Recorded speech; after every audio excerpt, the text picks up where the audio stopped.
l'affaire Émile. Parce que s'il trouve pas de traces de voiture et que là-bas c'est un cul-de-sac, l'enlèvement il a pu être fait en vélo. Je me dis, à partir de derrière le lavoir. Tu vois ce que je veux dire? Et là, à ce moment-là,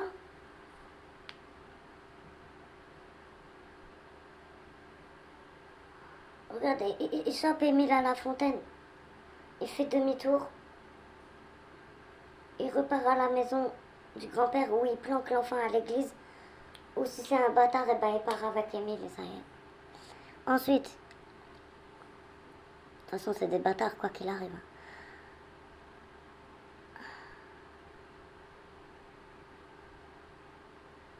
Émile, il a été assommé, peut-être mort sur le coup. Il l'embarque sur le vélo. Il le planque dans l'église. Une nuit. Il prend le sac mortuaire. Il met Émile dedans. Dans la nuit, il repart sur le vélo.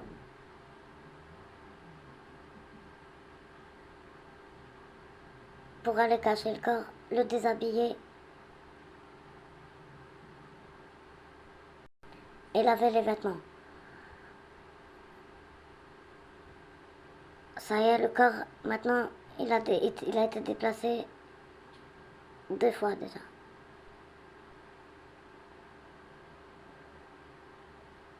Ensuite, le lendemain matin, on a la famille qui vient nettoyer l'église. On ne sait pas si Émile il était là, en vrai. Vraiment. Le témoignage du gars qui voit Émile descendre la rue, il est peut-être vrai. Mais pour moi, le témoignage du mec qui voit Émile remonter la rue, il est faux. Et le témoignage du mec, le même, celui qui a le chien là, le même. Que le chien, il n'était pas là finalement. Ils ont dit qu'ils avaient vu Émile en couche, mais finalement, on ne sait pas si c'est vrai ou pas. La mère, elle a fait le matin le même chemin. Ça se trouve, Émile, il a jamais fait le chemin à 17h. Ou alors il l'a fait et c'est le dernier, il a été enlevé au lavoir.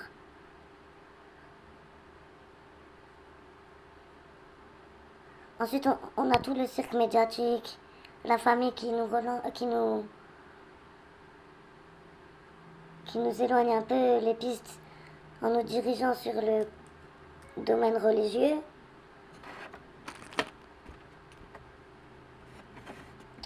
Ensuite, on a les faux témoignages, qui changent énormément et qui sont pas vraiment clairs et que c'est chelou tout ça.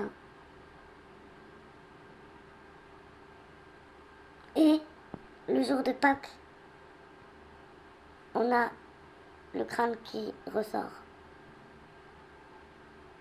Voilà. Ouais, voilà, j'ai expliqué ma théorie. Mais imagine, c'est une toute autre histoire. Genre, on a l'arrière-grand-père qui achète un hameau au Bouilladis. On a le grand-père, donc forcément il a un droit sur cet endroit. Ensuite,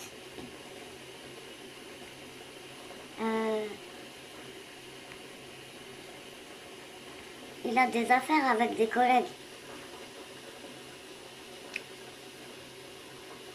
Il se retrouve à escroquer ses collègues dans ses affaires. Ensuite, les 2 maisons de ses collègues, des 2 collègues, elles brûlent. Et il y a des morts dans l'histoire. En dehors des incendies, il y a eu des meurtres. Je dis pas que c'est le grand-père forcément, mais déjà, à ce moment-là, faut se mettre dans le contexte que déjà, à partir de l'arrière-grand-père, On est sur des gens plutôt avec un caractère assez nazi. Très très nazi même. FN, Front, extrême droite, nazi. Traditionnel catholique. L'école à la maison. Très entre nous. Presque.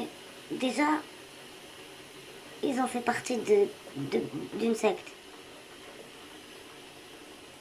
Et ensuite, eux-mêmes, c'est un clan. Depuis l'arrière-grand-père jusqu'au grand-père, jusqu'au père, jusqu'au... Tu vois?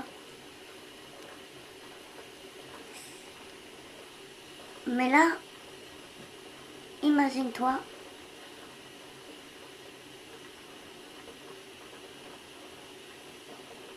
que là, t'as le karma, il vient frapper sur la famille, sur le grand-père.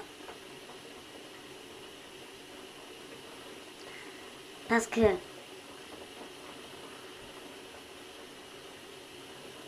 le monsieur qui a brûlé sa maison là, et qui a dit ouais, c'est pour que l'enquête elle avance. Ben en fait, ils vont découvrir quoi?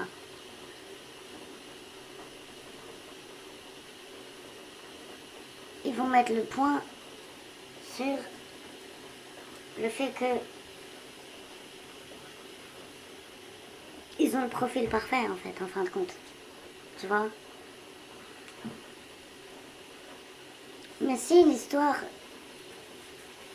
de la mort d'Émile, si c'est une vengeance, en fin de compte, le grand-père, il aura du mal à s'innocenter, quoi qu'il arrive. Parce que imagine-toi maintenant, j'espère que ça n'arrivera pas, mais imagine-toi que les os, ils les retrouvent dans la maison du grand-père à la bouilladisse. Vas-y, va t'innocenter maintenant, vas-y. Explique-toi maintenant. Affaire Émile. Ok, donc je pensais à un truc là. Si tu veux rendre le corps parce que tu regrettes et que tu as pris soin, comme vous dites là sur internet, ils ont pris soin du corps, les vêtements ils sont propres. Wesh, ça veut rien dire du tout. Les vêtements ils peuvent avoir été enlevés juste après qu'ils soient morts. Mais ça veut pas dire qu'après ils ont pas fait des trucs de dingue, tu vois. Ou alors encore pire, ils l'ont enlevé, ils ont enlevé ses vêtements, ils ont fait des trucs de dingue, et le petit après il est mort. Imagine Lester, ça c'est le pire. Et le crâne, il lui manque carrément la mâchoire. Il n'a pas été conservé dans une boîte. Il y a des traces de morsures humaines en plus dessus. Il y a des traces de fientes de chauve-souris et de cordage.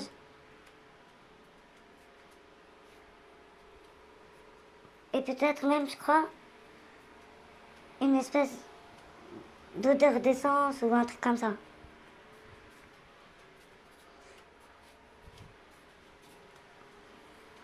Donc, personne n'a pris soin du corps.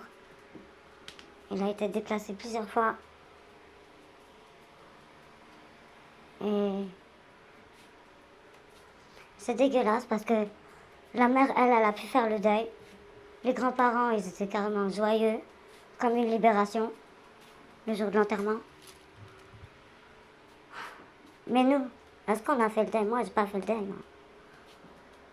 Jusqu'à ce que je tienne le coupable, j'ai pas fait le deuil. Et même le coupable, je veux qu'il paye, qu'il aille en tôle. Tu vois? Après, ça peut être une vengeance sur la famille. Mais pourquoi Émile alors? Pourquoi lui? Mais tu sais, le grand-père, là, cette façon qu'il a d'être dans le contrôle tout le temps.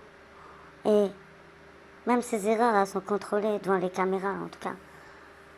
Mais il contrôle tout, lui. Il contrôle une secte, une bande de potes, contrôle sa famille, fait l'école à la maison, il contrôle des affaires, contrôle l'église. Hein? Il était dans des écoles, il contrôlait des gosses. Hein?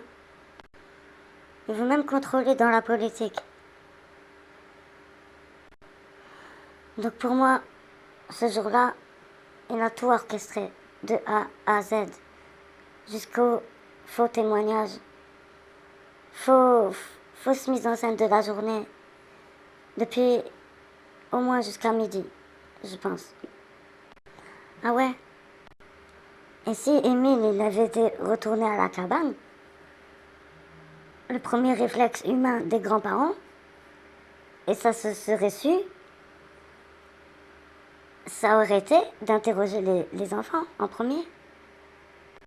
Tu vois, tous les enfants qui étaient là, ce jour-là, ça n'a pas été fait. Donc tu vois, tu contrôles pas tout.